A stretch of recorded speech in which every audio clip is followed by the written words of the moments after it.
Bonjour, le chef de l'État a hué hier, lors des cérémonies du 11 novembre sur les Champs-Élysées. Les faits et ce qu'il révèle du climat de crise actuel est largement commenté dans la presse aujourd'hui. Pour le gratuit 20 minutes, François Hollande est devenu le président des sifflets, alors qu'il y a 18 mois, et toujours selon le gratuit, il était le président des bisous. De manière générale, la fronde contre le pouvoir se généralise sur Le Figaro, qui allonge la liste des reproches.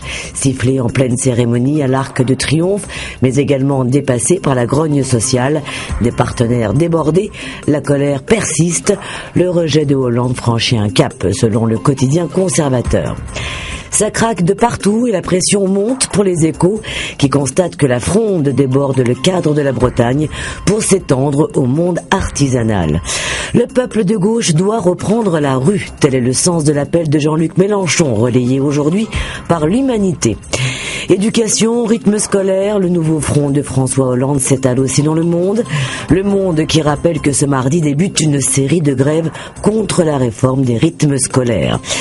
C'est juste que les Français veulent du changement, d'après Metro News, qui s'appuie sur les résultats de son baromètre politique, montrant que 67% des Français se prononcent pour un nouveau Premier ministre.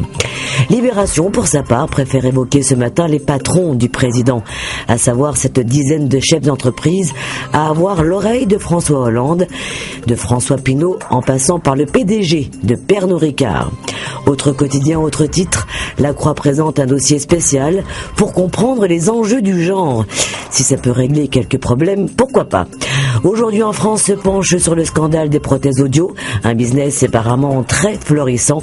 Leur prix peut atteindre 3 000 € alors qu'elles coûtent quelques dizaines d'euros à fabriquer.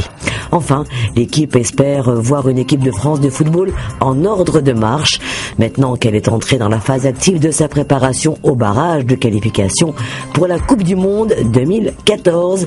On est rassuré.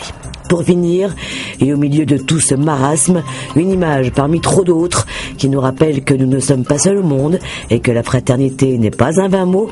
Il s'agit de ces Philippins victimes d'un ravageur typhon et qui demandent un tout petit peu d'aide. On se retrouve demain. Au revoir.